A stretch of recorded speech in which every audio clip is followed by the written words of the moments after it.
അതാണ് വിശുദ്ധ ഖുർആൻ നമ്മളോട് പറഞ്ഞത്, ഇന്ന ഫീ ഖൽഖിസ് സമാവാതി വൽ അർദ് വഖ്തിലാഫിൽ ലൈലി വൻ നഹാർ ലആയാതിൻ ലിഉലിൽ അൽബാബ് الذين يذكرون الله قياما وقعودا وعلى جنوبهم ويتفكرون في خلق السماوات والأرض ربنا ما خلقت هذا باطلا سبحانك فقنا عذاب النار.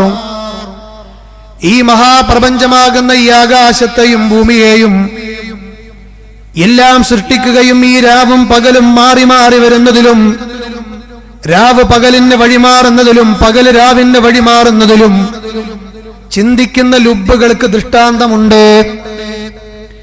എങ്ങനെയാണ് ചിന്തിക്കുന്നത്? അല്ലദീന യദ്കുറൂനല്ലാഹ ഖിയാമൻ, നിന്നുകൊണ്ട് അല്ലാഹുവിനെ അവർ ഓർക്കും, വഖുഊദൻ, ഇരുന്നുകൊണ്ട് ഓർക്കും, വഅലാ ജുനൂബിഹിം, അവർ പാർശ്വഭാഗങ്ങളിൽ കിടന്നുകൊണ്ടോർക്കും. എന്നിട്ട് അല്ലാഹുവിന്റെ അപാരമായ സൃഷ്ടിപ്രപഞ്ചത്തെക്കുറിച്ച് മനസ്സുകളിൽ ഇങ്ങനെ ഓർക്കുമ്പോ അവരെ നാവിൽ നിന്ന് മനസ്സിലൂടെ നിർഗളിക്കുന്ന വാക്കാണെന്ത്? റബ്ബനാ മാ ഖലഖ്ത ഹാദാ ബാതിലാ സുബ്ഹാനക ഫഖിനാ അദാബന്നാർ. ഏ റബ്ബേ, ഈ കാണുന്ന മഹാപ്രപഞ്ചത്തെ ഒന്നും നീ വെറുതെ സൃഷ്ടിച്ചതല്ല,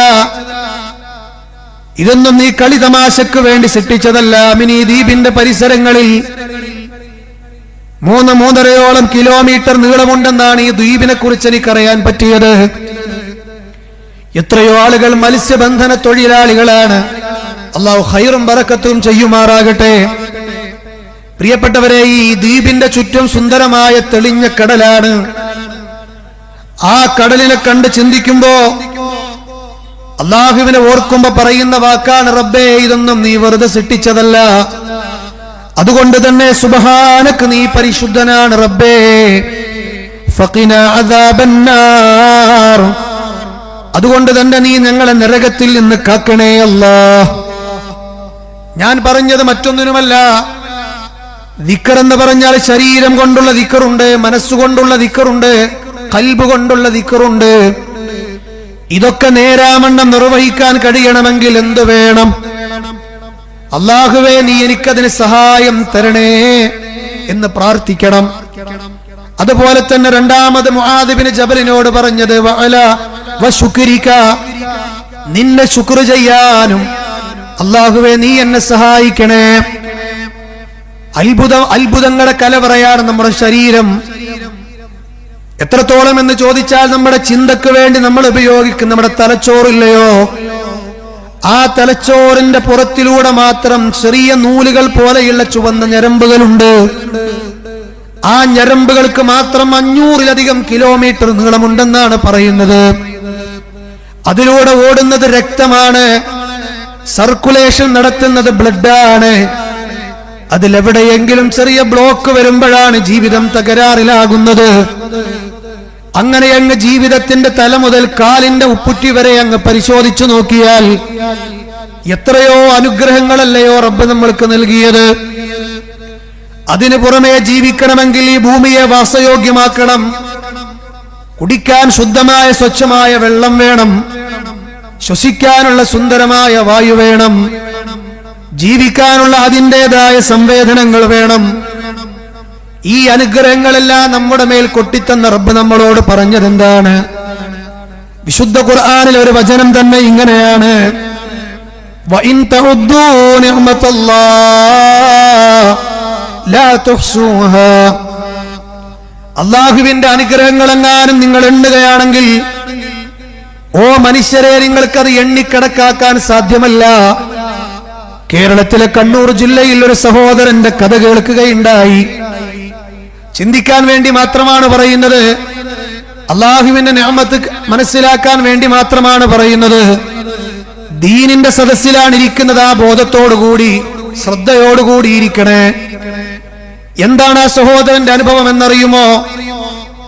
അദ്ദേഹം വർഷങ്ങളോളമായിട്ട് പ്രവാസിയാണ്, ഗൾഫിലായിരുന്നു. അദ്ദേഹത്തിന്റെ തൊണ്ടക്ക് ക്യാൻസർ വന്നു. അള്ളാഹു അത്തരം പരീക്ഷണങ്ങളിൽ നിന്ന് നമ്മളെ കാക്കുമാറാകട്ടെ. ക്യാൻസർ വന്നിട്ട് 5 കീമോകളാണ് അത്ര അദ്ദേഹത്തിന് ചെയ്തത്. കീമോ ചെയ്ത് കഴിഞ്ഞതിന് ശേഷം അദ്ദേഹത്തിന്റെ വായിലേക്കുള്ള ഉമിനീർ ഗ്രന്ഥികളെല്ലാം അടഞ്ഞുപോയി. വായ ഫുള്ളായിട്ട് ഡ്രൈ ആയൊരവസ്ഥ. നമുക്ക് സംസാരിക്കണമെങ്കിൽ വായ എപ്പോഴും നനഞ്ഞ അവസ്ഥയായിരിക്കണം. അതുകൊണ്ടാണ് ഞാൻ സംസാരിക്കുന്നത്, നിങ്ങൾ സംസാരിക്കുന്നത്. ഭക്ഷണം കഴിക്കണമെങ്കിലും അത് വേണം. പക്ഷെ ഈ കീമോ ചെയ്തതിന്റെ കാരണത്താൽ അദ്ദേഹത്തിന് തടഞ്ഞു പോവുകയാണ്. അദ്ദേഹത്തിന് വായ പൊളിക്കാൻ പോലും കഴിയാത്തൊരവസ്ഥ. വല്ല വാക്കുകളും സംസാരിക്കണമെങ്കിൽ വായിലേക്ക് വെള്ളമൊഴിച്ച് പുറത്തേക്ക് അത് കുപ്പിച്ച് തുപ്പിക്കളഞ്ഞ് 2 വാക്ക് സംസാരിക്കാം. അദ്ദേഹം വന്നത് ക്യാൻസറിന്റെ പണത്തിനുള്ള ചികിത്സക്ക് വേണ്ടിയുള്ള കളക്ഷന് വേണ്ടിയാണ്. ഒരു പേപ്പറിലാണ് ഇതെല്ലാം എഴുതിയിട്ടുള്ളത്. അതിൽ അദ്ദേഹം കോറിവെച്ച വചനം ഇങ്ങനെയാണ്: എന്റെ വായിലേക്ക് വെള്ളമൊഴിക്കാതെ ഞാൻ അങ്ങ് സംസാരിച്ചാലുണ്ടല്ലോ, എന്റെ തൊണ്ടകൾ, എന്റെ വായിലുള്ള ഓരോ ഭാഗങ്ങളും വിണ്ടുപൊട്ടിയിട്ട് രക്തം ചുണ്ടിലൂടെ ഒഴുകും. നമ്മുടെ വായിന്റെ അകത്തുള്ള ഉമിനീർ ഗ്രന്ഥികൾ വരെ എത്ര വലിയ ദൗത്യങ്ങളാണ് കൂട്ടരെ നിർവഹിക്കുന്നത്. ഇങ്ങനെയുള്ള റബ്ബിന്റെ നിഅമത്തുകൾ പരിശോധിച്ചു നോക്കിയാൽ എങ്ങനെയാണ് നന്ദി ചെയ്യാതിരിക്കാൻ കഴിയുക? പക്ഷേ അല്ലാഹ് മനുഷ്യരെ കുറിച്ച് പറഞ്ഞത് എന്താണ്? വൽആദിയാതി ലബ്ഹാ ഫൽമൂരിയാതി ഖദ്ഹാ ഫൽമുഗയ്യിറാതി സുബ്ഹാ ഫഅഥർന ബിഹി നകാ ഫവസത്ന ബിഹി ജംആ. ഇനി പറയുന്ന വാക്ക് ശ്രദ്ധിക്കൂ. ഇന്നൽ ഇൻസാന ലിറബ്ബിഹി ലകനൂദ് വഇന്നഹു അലാ ദാലിക ലശഹീദ്. കുതിച്ചുകൊണ്ടോടുന്ന നാൽക്കാലിയായ കുതിരയാണല്ലോ വർണ്ണിക്കുന്നത് 100-ാമത്തെ അധ്യായത്തിലൂടെ. ആ കുതിര തന്റെ യജമാനനെയും വഹിച്ചുകൊണ്ട് ഓടുകയാണ്. കുതിരയുടെ കാലിലെ കുളമ്പുകൾ പൊന്തി നിൽക്കുന്ന കല്ലുകളിൽ ഉരസിയിട്ട് തീപ്പൊരികൾ പാറുന്നു എന്നല്ല പറയുമ്പോ, ആ കുതിരയുടെ ഓട്ടത്തിന്റെ ആത്മാർത്ഥത കൊണ്ട് അന്തരീക്ഷത്തിലേക്ക് പൊടിപടലങ്ങൾ പാറുന്നുണ്ട്. തന്റെ യജമാനനെയും വഹിച്ചുകൊണ്ട് ഓടുന്നത് യുദ്ധക്കളത്തിലേക്കാണ്. യജമാൻ ഈ കുതിരക്ക് ചെയ്തു കൊടുത്തത് എന്താണ്? വീടിന്റെ ഏതോ ഒരു മൂലയിൽ ആലയിൽ ആ കുതിരയെ സേഫായി താമസിപ്പിച്ചു എന്ന് മാത്രം.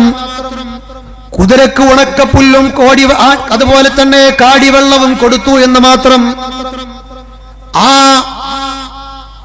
നന്ദി ചെയ്തതിന്റെ പേരിലാണ് ഈ കുതിര രചനാത്മകമായി കൊണ്ട് പെരുമാറുന്നത്. ഈ കുതിര ചെയ്യുന്ന നന്ദി പോലും, യജമാനോട് ചെയ്യുന്ന നന്ദി പോലും നിങ്ങൾ നിങ്ങളുടെ രക്ഷിതാവിനോട് ചെയ്യുന്നില്ലല്ലോ എന്നല്ലാഹ് അല്ലാഹു പറയുകയാണ്. ഇന്നൽ ഇൻസാന ലിറബ്ബിഹി ലകനൂദ്. തീർച്ചയായും മനുഷ്യൻ അവന്റെ റബ്ബിനോട് നന്ദി കെട്ടവനാണ്. അല്ലാഹ് വെറുതെ പറഞ്ഞതല്ല. വഇന്നഹു അലാ ദാലിക ലശഹീദ്.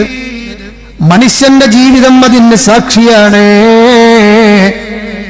അവന്റെ ഓരോ ഇടപെടലുകളും പെരുമാറ്റങ്ങളും വിശ്വാസങ്ങളും അവന്റെ ജീവിതത്തിലെ കർമ്മരംഗങ്ങളും പലതും അതിന് സാക്ഷിയാണ്. അതുകൊണ്ട് നന്ദിയുള്ളവരാവുക നമ്മൾ. അതിന് മനസ്സുകൊണ്ട് വിചാരിച്ചാൽ പോരാ, റബ്ബിന്റെ തൗഫീഖ് വേണം. അതിനാണ് മുആദിനോട് റസൂലുള്ള പറഞ്ഞത് വശുക്രിക എന്ന് പറഞ്ഞു. മൂന്നാമത് പറഞ്ഞത് വഹുസ്നി ഇബാദതിക. എത്ര വിശദീകരിച്ചാലും തീരാത്തൊരു ദുആയാണിത്.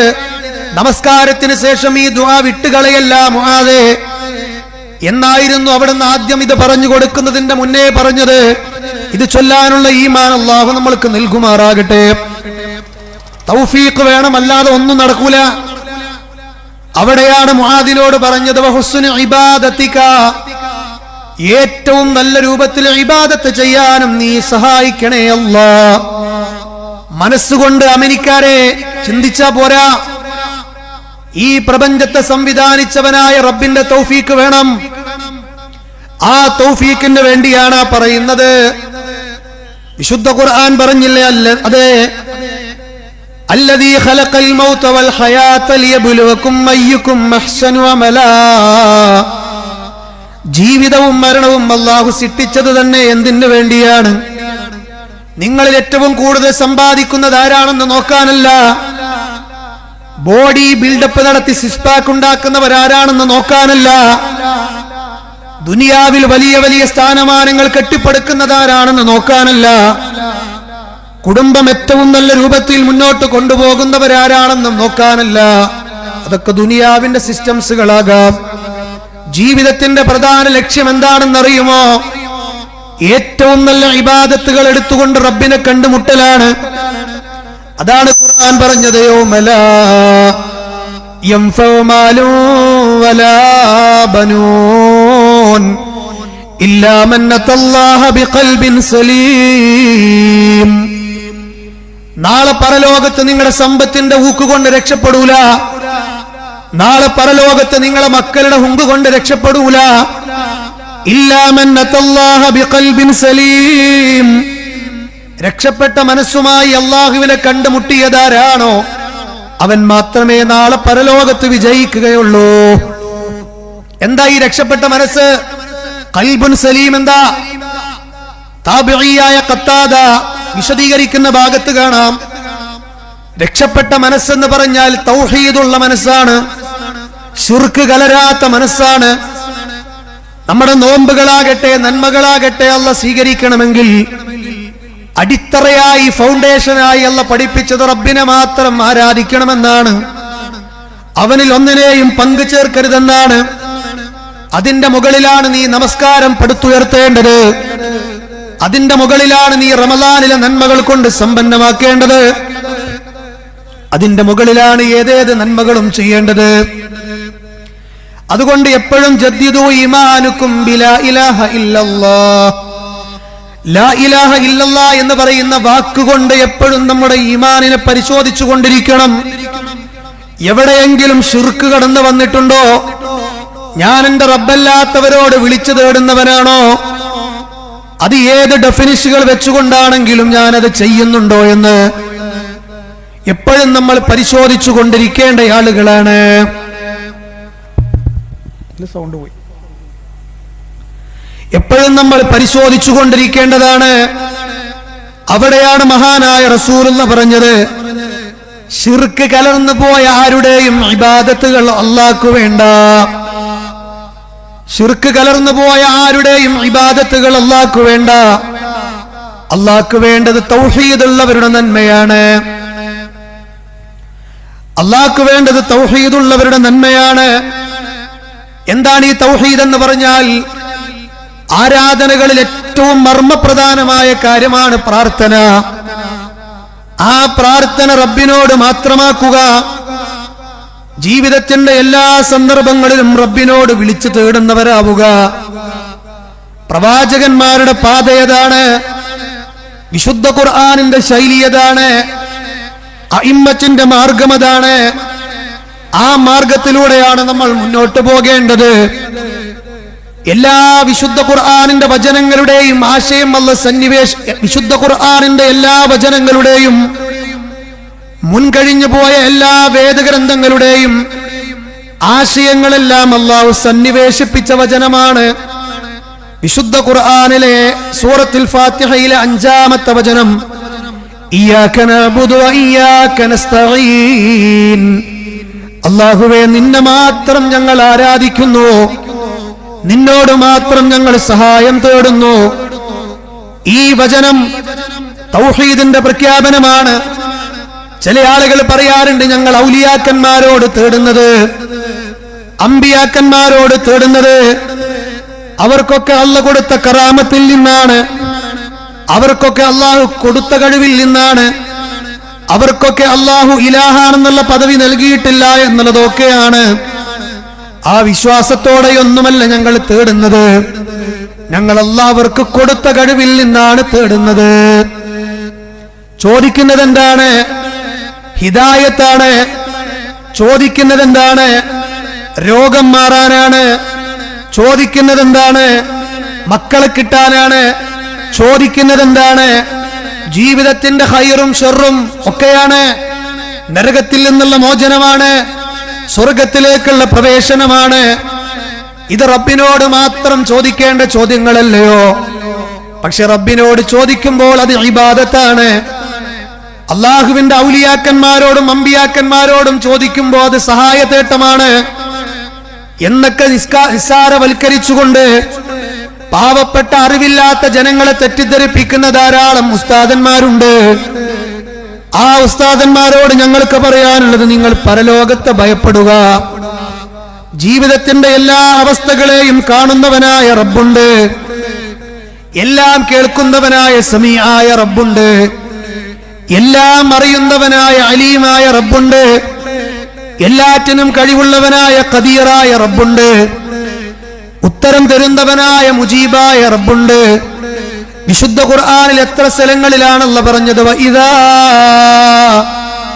സഅലക ഇബാദി അന്നി ഫഇന്നി ഖരീബ് ഉജീബു ദഅവത ദാഇ ഇദാ ദാൻ ഫലസ്തജീബൂ ലീ വൽയുമിനൂ ബി ലഅല്ലഹും യർഷുദൂൻ. സഹോദരങ്ങളെ, ഈ വചനം വായിച്ച ഒരാൾ മഖബറയിലേക്ക് പോകുമോ? ഈ വചനം വായിച്ച ഒരാൾ തങ്ങന്മാരെ വിളിക്കുമോ? ഈ വചനം വായിച്ചാൽ എത്ര വലിയ മഹാനാണെങ്കിലും അവരിലേക്കല്ല തിരിയുക, റബ്ബിലേക്കാണ് തിരിയുക. ഈ വചനത്തിന്റെ അർത്ഥം കൂടി ബുദ്ധിയുള്ളവരെ നിങ്ങൾ ശ്രദ്ധിച്ചുകൊള്ളുക. വഇദാ സഅലക ഇബാദി അന്നി, ഈ വചനം റമളാനുമായി ബന്ധപ്പെട്ട് അവതരിച്ച ആയത്താണ്. വഇദാ സഅലക ഇബാദി അന്നി ഫഇന്നി ഖരീബ്. ഓ പ്രവാചക, എന്റെ അടിമകൾ എന്നെ കുറിച്ച് താങ്കളോട് ചോദിച്ചാൽ പറഞ്ഞു കൊടുക്കണേ നബിയെ, ഞാൻ അവരുടെ വിദൂരത്താണെന്നല്ല, ചോദിക്കുമ്പോ ചിലപ്പോ ഉത്തരം തരാമെന്നല്ല. നിങ്ങൾ എന്നോട് തേടിക്കോ, ഞാൻ ഉത്തരം തരാം, ഞാൻ നിങ്ങളുടെ സമീപസ്ഥനാണ്. എത്രത്തോളമാണ് അള്ളാഹു നമ്മുടെ സമീപത്തുള്ളത്? വനഹ്നു അഖറബു ഇലൈഹി മിൻ ഹബിലിൽ വരീദ്. നമ്മുടെ ജീവനാടിയേക്കാൾ നമ്മുടെ റബ്ബ് നമ്മളോട് അടുത്തവനാണ്. അവന്റെ സത്ത കൊണ്ടല്ല, അവന്റെ സത്ത കൊണ്ടല്ല, ദാത്ത് കൊണ്ടല്ല, സംഉ കൊണ്ടും ബസർ കൊണ്ടും കാഴ്ച കൊണ്ടും കേൾവി കൊണ്ടും റബ്ബ് നമ്മളോട് കണ്ട നാടിയേക്കാൾ അടുത്തവനാണ്. ഈ റബ്ബിനോടാണ് ബദറിൽ വെച്ച് മുത്തുനബി തേടിയത്. ഈ റബ്ബിനോടാണ് ദിനേനയെന്നോണം റസൂലുള്ള പഠിപ്പിച്ച പ്രാർത്ഥനകളിൽ തേടാൻ പറഞ്ഞത്. ഈ റബ്ബിനോടാണ് വിശുദ്ധ ഖുർആനിന്റെ 6000 ചില്ലാനം വചനങ്ങളിൽ തേടാൻ അല്ലാഹു പഠിപ്പിച്ചത്. ഈ റബ്ബിനോടാണ് കുട്ടിയെ കിട്ടാൻ ഇബ്രാഹിം നബി തേടിയത്. ഈ റബ്ബിനോടാണ് രോഗം മാറാൻ അയ്യൂബ് നബി തേടിയത്. ഈ റബ്ബിനോടാണ് സക്കറിയ നബി കുട്ടിയെ കിട്ടാൻ തേടിയത്. ഈ റബ്ബിനോടാണ് മഹാന്മാരായ അസ്ഹാബുൽ കഹ്ഫിൽ ഔലിയാക്കൾ തേടിയത്. അതുപോലെ തന്നെ മറിയം ബീവി തേടിയത്. അതുപോലെ തന്നെ മുഅ്മിനീങ്ങളെ പ്രാർത്ഥനകളകലും അള്ളയോടാണ്. പിന്നെ എവിടെ നിന്നാണ് ജാറങ്ങളിലുള്ള ഔലിയാക്കന്മാരോട് തേടാൻ കിട്ടിയത്? എന്താ തേടുന്നത്? പാപങ്ങൾ പൊറുക്കണേ നബിയേ, തെറ്റുകുറ്റങ്ങൾ ഒരുപാട് വന്നു പോയിട്ടുണ്ട് നബിയേ, അങ്ങീ സദസ് കാണുന്നില്ല നബിയേ. എത്രത്തോളം എന്ന് ചോദിച്ചാൽ ഇർതകബതു അലൽ ഖതാ ഗൈറ ഹസിരിൻ വഅദാദ് ലക അഷ്കൂ ഫീഹി യാ സയ്യിദി ഖൈറൻ നബി. കുറ്റമെന്ന വാഹനമിൽ അറ്റമില്ല ഞാൻ കേറി, അങ്ങയോട് അന്യായം ഞാൻ സയ്യിദി ഖൈറൻ നബി.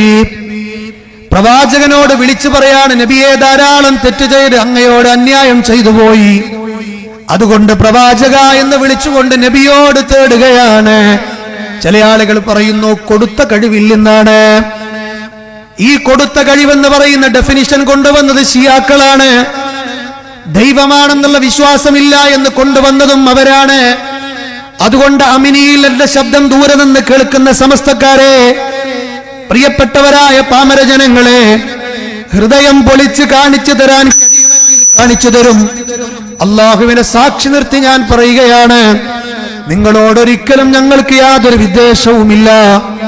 അങ്ങനെ ഉണ്ടായിരുന്നെങ്കിൽ നിങ്ങളോട് ഞങ്ങൾക്ക് ഈ ഹക്ക് പറയേണ്ട ആവശ്യമില്ല. ഈ ചെറിയ ജനങ്ങൾക്ക് ഇവിടെ പണം ചെലവാക്കി വേദി കെട്ടേണ്ട ആവശ്യമില്ല. തീർത്തും നസീഹത്ത് മാത്രമേ നിങ്ങളോടുള്ളൂ. ആർക്കുള്ളതുപോലെ. വിഷയത്തിലേക്ക് വരുന്നതിന്റെ മുന്നേ ഒരു കാര്യം പറഞ്ഞു തരാം. സൂറത്തു യാസീൻ കേട്ടിട്ടില്ലേ? യാസീൻ സൂറത്തിനെ ഈ ഉമ്മത്തിന് പരിചയം എങ്ങനെയാണ്? മരിച്ച മയ്യത്തിന്റെ മേൽ ഓതിയിട്ടാണ് പരിചയം. അതുപോലെയുള്ള ചില സന്ദർഭങ്ങളിലാണ് പരിചയം. എന്നാൽ അങ്ങനെയല്ലല്ലോ. യാസീൻ സൂറത്തിന്റെ ആമുഖ ഭാഗം നീ വായിക്കൂ സഹോദരാ, വായിക്കൂ സഹോദരി. അവിടെ നമ്മൾക്കൊരു കഥ കാണാം. അള്ളാഹു അതാ ഒരു ഗ്രാമത്തിലേക്ക് 2 നബിമാരെ പറഞ്ഞയക്കുകയാണ്. ഈ അമിനി ദ്വീപ് പോലെയുള്ള ചെറിയൊരു ഗ്രാമം, അങ്ങനെ തന്നെയാണ്, ചെറിയൊരു ഗ്രാമം. ആ ഗ്രാമത്തിലേക്ക് 2 നബിമാർ വരിക എന്ന് പറഞ്ഞാൽ അള്ളാഹുവിന്റെ വലിയ തൗഫീഖാണത്, സഹായമാണത്. ആ പ്രവാചകന്മാരെ ആ നാട്ടുകാർ നിഷേധിക്കുകയാണ്. ഞങ്ങളോടൊന്നും പറയണ്ട, ഞങ്ങൾക്കൊന്നും കേൾക്കണ്ട എന്ന് പറയുകയാണ്. പക്ഷേ കാരുണ്യവാനായ റബ്ബ് ചെയ്തതെന്താണെന്നറിയുമോ? ഫഅസ്സസ്നാ ബിസാലിസ്, മൂന്നാമതൊരു നബിയെ കൊടുത്തുകൊണ്ടവർക്ക് പ്രതാപം നൽകുകയാണ്. ഈ പ്രവാചകനെയും അവർ നിഷേധിക്കുകയാണ്, കളവാക്കുകയാണ്. പിന്നെ കഥ ചുരുക്കി പറയുമ്പോൾ അല്ലാഹു പറഞ്ഞത് എന്താണ്? വജാഅ മിൻ നഖ്സൽ മദീനതി റജുലുൻ യസ്ആ ഖാല യാ ഖൗമി ഇത്തബിഉൽ മുർസലീൻ.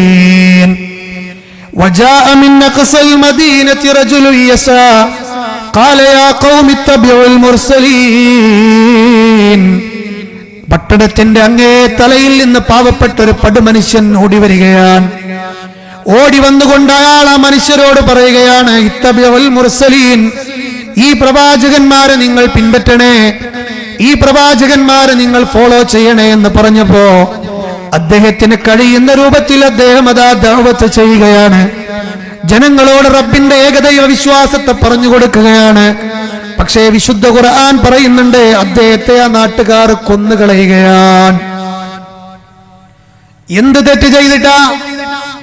അവരുടെ പെൺമക്കളെ വിവാഹം ചെയ്ത് ഡിവോഴ്സ് ചെയ്തിട്ടാണോ?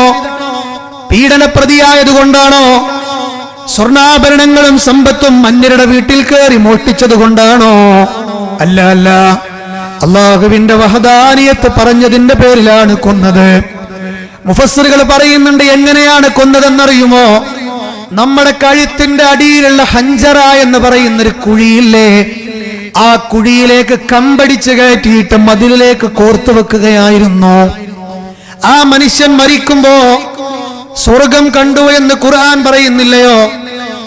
ആ നല്ല ആത്മാവായി വിട പറഞ്ഞു പോകുമ്പോ ആ മനുഷ്യൻ സ്വർഗം കാണുമ്പോ പറയുന്ന വാക്ക് എന്തായിരുന്നു എന്നറിയുമോ? അല്ലാഹുവേ, യാ ലൈതനി യാ ലൈത ഖൗമി യഅലമൂൻ, ഈ സമൂഹം ഒന്ന് അറിഞ്ഞിരുന്നുവെങ്കിൽ. അല്ലാഹ് എന്തറിഞ്ഞിരുന്നുവെങ്കിൽ? ബിമാ ഗഫറ ലി റബ്ബി വജഅലനി മിനൽ മുക്രമീൻ, ഞാൻ ആദരിക്കപ്പെട്ടവനിലാണെന്നും എന്റെ റബ്ബനിക്ക് പുറത്തു തന്നോ എന്നും ഈ നാട്ടുകാർ അറിഞ്ഞിരുന്നുവെങ്കിൽ എത്ര നന്നായിരുന്നേനെ. ഇതാണ് ഈ അമിനി ദ്വീപിലുള്ള മുജാഹിദുകൾക്കും ഈ നാട്ടുകാരോടുള്ള മനസ്സെന്ന് പറഞ്ഞാൽ അതാണ്. ഈ നാട്ടുകാരോട് സ്നേഹം മാത്രമാണ്. ചില ഉസ്താദന്മാർ വന്നെങ്കിലും നാട്ടുകാരോട് പറയാറുണ്ട്, കാഫിറാക്കാനാണ് വരുന്നത്, കേൾക്കണ്ട. മുശ്രിക്കാക്കാനാണ് വരുന്നത്, കേൾക്കണ്ട. അത് പച്ച നുണയാണ് പറയുന്നത്. ഞങ്ങൾ ആരെയും കാഫിറാക്കാറില്ല. അങ്ങനെ ഇന്നയാള് കാഫിറാണ്, മുശ്രിക്കാണെന്ന് വിളിച്ചാൽ അവനൊരു മുജാഹിദുമല്ല, വിളിക്കാൻ പാടില്ല.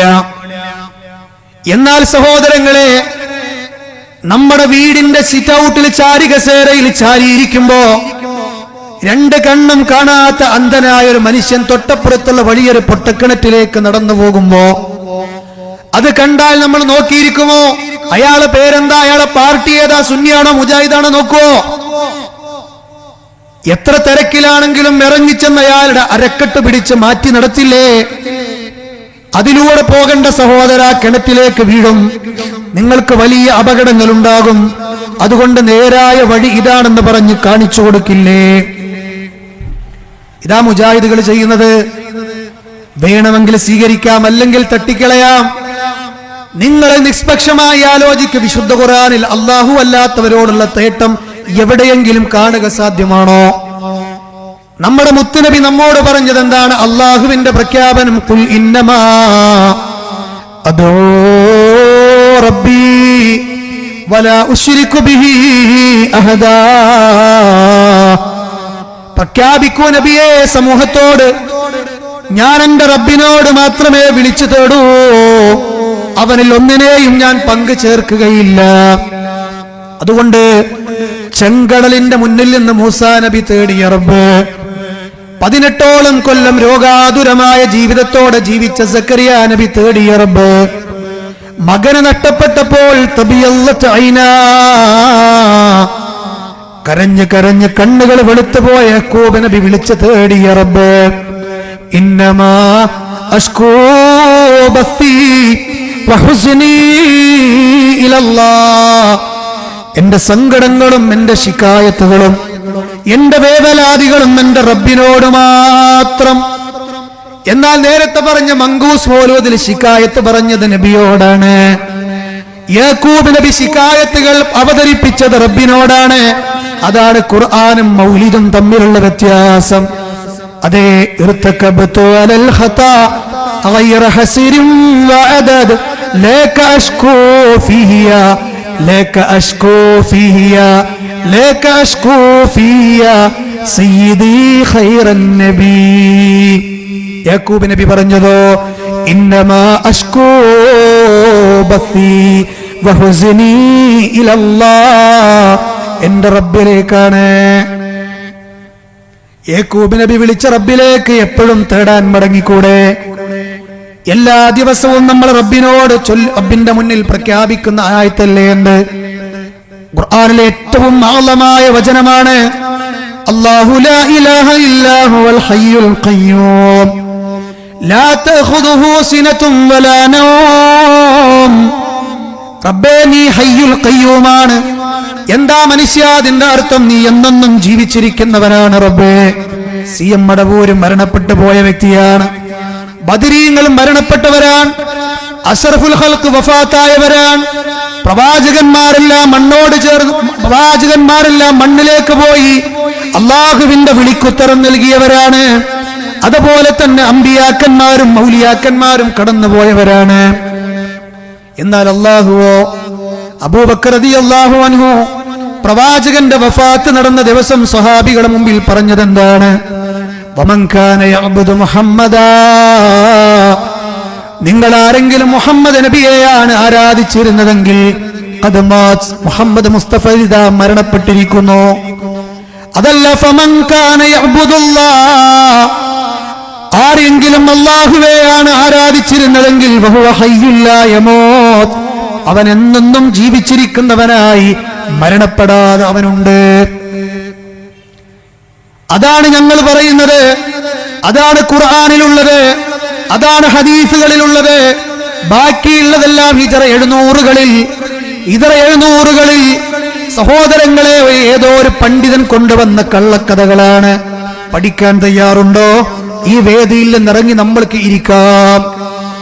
ഇസ്തിഗാസാവാദം കൊണ്ടുവന്നത് ഹിജറ 700-കളിലാണ്. എന്നാൽ പ്രവാചകന്റെ സ്വഹാബത്തും ഹബീബായ പ്രവാചകനും കാണിച്ചു തന്നത് അള്ളയോട് മാത്രം തേടാനാണ്. പിന്നെ എന്തിനാ ഒരു ജാറം? എന്തിനാ ഒരു ഭണ്ഡാരപ്പെട്ടി? ജാറങ്ങളിലേക്ക് പോകുന്നവരുടെ പണമിടണം, ചൂഷണമാണത്. റബ്ബിനോട് തേടാൻ നിന്റെ ഭാര്യയുടെ പണ്ടം പണയം വെക്കണ്ട, ഭാര്യയുടെ സ്വർണം നീ വിൽക്കണ്ട, നിന്റെ 5 പൈസ നിനക്ക് കൊടുക്കണ്ട. ചൂഷണവും യഥാർത്ഥവും തമ്മിലുള്ള വ്യത്യാസമാണത്. അതുകൊണ്ടാണ് അയ്യൂബ് നബിയാകട്ടെ ഏത് പ്രവാചകന്മാരാകട്ടെ തേടിയ റബ്ബിലേക്ക് നമ്മൾക്ക് മടങ്ങിയിട്ട് പ്രഖ്യാപിക്കാമെന്ന് ഹസ്ബി അല്ലാഹ് വനിഅമൽ വകീൽ.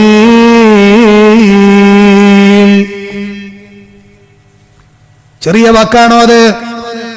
എനിക്കെന്റെ റബ്ബ് മതിയായവനാണ്. ഹസ്ബുനല്ലാഹ്, ഞങ്ങൾക്ക് ഞങ്ങളുടെ റബ്ബ് മതിയായവനാണ്. വനിഅമൽ വകീൽ, എത്രയോ നല്ലവനാണ് ഭരമേൽപ്പിക്കാനവൻ. അതുപോലെ തന്നെ ഖുൽ ലൻ യുസീബനാ ഇല്ലാ മാ കതബല്ലാഹു ലനാ ഹുവ മൗലാനാ, അല്ലാഹുവേ നീ എന്റെ യജമാനനാണ്, നീ ഞങ്ങളിൽ എഴുതിയതെന്തോ രേഖപ്പെടുത്തിയതെന്തോ അതല്ലാത്തതൊന്നും ഞങ്ങളിൽ സംഭവ്യമല്ല റബ്ബേ എന്ന് പ്രഖ്യാപിക്കാൻ വിശുദ്ധ ഖുർആൻ നമ്മളോട് പറഞ്ഞില്ലേ സഹോദരങ്ങളെ? എന്നാൽ മാലകളിലൂടെയും മൗലിദുകളിലൂടെയും എത്രയെത്ര വരികളാണ് സഹോദരങ്ങളെ അള്ളയല്ലാത്തവരോട് തേടുന്നത്. ഏറ്റവും പഴക്കയുള്ള മാലയാണ് മുഹിയുദ്ദീൻ മാല. 400 കൊല്ലം മാത്രമേ അതിനായുസുള്ളൂ. മുഹിയുദ്ദീൻ ശൈഖ് റഹിമഹുള്ള വഫാത്തായിട്ട് 490 ചില്ലാനം കൊല്ലം കഴിഞ്ഞിട്ട് വന്ന മാലയാണത്. ശൈഖ് ജീലാനി വഫാത്തായിട്ട് തന്നെ 800 കൊല്ലമേ ആയിട്ടുള്ളൂ. ഏറ്റവും പഴക്കമുള്ള മൗലിദാണ് മങ്കൂസ് മൗലിദ്, 400 കൊല്ലമേ പ്രായമുള്ളൂ. ഏറ്റവും പഴക്കമുള്ള സ്വലാത്താണ് നാരിയ സ്വലാത്ത്, 600 കൊല്ലമേ പഴക്കമുള്ളൂ. നബിദിനാഘോഷത്തിന് 800 കൊല്ലമേ പഴക്കമുള്ളൂ. ബുർദ ബൈത്തിന് 700 കൊല്ലത്തെ പഴക്കമേ ഉള്ളൂ. ഈ പ്രോഗ്രാം സംഘടിപ്പിച്ച വിസ്ഡം ഇസ്ലാമിക് ഓർഗനൈസേഷന്റെ ഈ മുജാഹിദ് പ്രസ്ഥാനം നിങ്ങളെ വിളിക്കുന്നത് 700 കൊല്ലത്തിലേക്കല്ല, 800 കൊല്ലത്തിലേക്കല്ല, 1300-1400 കൊല്ലങ്ങളെ മുമ്പിലേക്കാണ്. ഇന്ന് ഞാനും എന്റെ സഹാബത്തും നിലകൊണ്ട വഴി ഏതാണോ അവിടേക്കാണ് ഞങ്ങൾ നിങ്ങളെ വിളിക്കുന്നത്. അതാണ് യഥാർത്ഥ വഴി. ആ വഴിയിലൂടെ കടന്നു പോയാൽ മാത്രമേ നമ്മൾക്ക് രക്ഷയുള്ളൂ. പക്ഷെ പിശാചി എപ്പോഴും നമ്മുടെ കൂടെയുണ്ട്. അവൻ നമ്മളെ കൊണ്ട് ഉദ്ദേശിക്കുന്നത് എന്താ? നരകത്തിന്റെ വിറകാക്കാനാണ്, നരകത്തിന്റെ വിറകാക്കാനാണ്. അതുകൊണ്ടാണ് ഖുർആൻ പറഞ്ഞത് ഇന്ന ശൈത്താന ലക്കും അദുവ്, തീർച്ചയായും അവൻ നിങ്ങളുടെ ശത്രുവാണ്. അതുകൊണ്ട് ഫത്തഖിദൂഹു അദുവ്വാ, അവനെ നിങ്ങൾ ശത്രുവായി കൊണ്ട് തന്നെ കാണണേ. ഇന്നമാ യദൂ ഹിസ്ബഹു ലിയകൂനൂ മിൻ അസ്ഹാബിസ് സഗീർ, അവനും അവന്റെ കൂട്ടാളികളും നിങ്ങളെ ക്ഷണിക്കുന്നത് സഗീർ എന്ന് പറയുന്ന നരകത്തിലേക്കാണ്. ജീവിതത്തിൽ എന്തെന്ത് പ്രയാസങ്ങൾ അനുഭവിച്ചാലും അത് തന്ന റബ്ബിനറിയാം അത് ദൂരീകരിക്കാൻ, അത് തന്ന റബ്ബിനറിയാം അത് ദൂരീകരിക്കാൻ. ഇബ്രാഹിം നബിക്ക് വേണ്ടി ഒരുങ്ങിയ തീജ്വാല, അതിന്റെ അടുക്കലേക്ക് ശത്രുക്കൾക്ക് പോകാൻ കഴിയാതെ അദ്ദേഹത്തെ ദൂരെ തെറ്റാലയിൽ നിന്ന് വലിച്ചിട്ടാണ് ഇത്രേ തീയിലേക്ക് എറിഞ്ഞത്. ആ സമയത്ത് ജിബ്രീൽ വന്നുകൊണ്ട് ഇബ്രാഹിം നബിയോട് പറയുന്നുണ്ട്, അത്ര ഇബ്രാഹിമേ, നിങ്ങൾക്ക് വേണ്ടി ഞാൻ ആ തീയിനെ എന്റെ ചിറക് കൊണ്ട് തല്ലിക്കെടുത്തി തരട്ടെയോ? ഇബ്രാഹിം നബി പറഞ്ഞത് വേണ്ട, പ്രതിസന്ധിയുടെ ഘട്ടത്തിലും വേണ്ട. ജിബ്രീൽ ചോദിച്ചു, എന്ത് ധൈര്യത്തിലാണ് അങ്ങൊന്ന് പറയുന്നത് ഇത്? അപ്പോഴാണല്ലോ പറഞ്ഞത്, അപ്പോഴാണ് അദ്ദേഹം പറഞ്ഞത്, ഹസ്ബി അല്ലാഹ് വ നിഅമൽ വകീൽ, എനിക്ക് എന്റെ റബ്ബ് മതിയായവനാണ്. എന്തുണ്ടായി ആ ഈമാനിന്റെ മുന്നിൽ? ജ്വലിച്ചുകൊണ്ടിരിക്കുന്ന തീജ്വാലയോടുള്ള പറഞ്ഞു അത്രേ, ഖുൽനാ യാ നാറു കൂനി ബർദൻ വസലാമൻ അലാ ഇബ്രാഹിം. പ്രകൃതിയുടെ നിയമം തന്നെ മാറുകയാണ്. ഇബ്രാഹിമിന്റെ മേൽ ബറുദും സലാമുമാവുക. തണുപ്പ് മാത്രമായാൽ പോരെ, സലാമും കൂടിയാകണം, രക്ഷയും കൂടിയാകണം. 40 ദിവസം കത്തിയ തീജ്വാല ഇബ്രാഹിം നബിയുടെ രോമത്തെ പോലും കരിച്ചു കളഞ്ഞില്ല. തൗഹീദായിരുന്നു അത്. മുൻകഴിഞ്ഞു പോയ പ്രവാചകന്മാരെ വിളിച്ചില്ല, ജിന്നുകളെ വിളിച്ചില്ല, മലക്കുകളെ വിളിച്ചില്ല, അല്ലാഹുവിനെ മാത്രമാണ് വിളിച്ചത്. അതാണ് സഹോദരങ്ങളെ വിശുദ്ധ ഖുർആൻ നമ്മൾക്ക് കാണിച്ചു തന്നത്.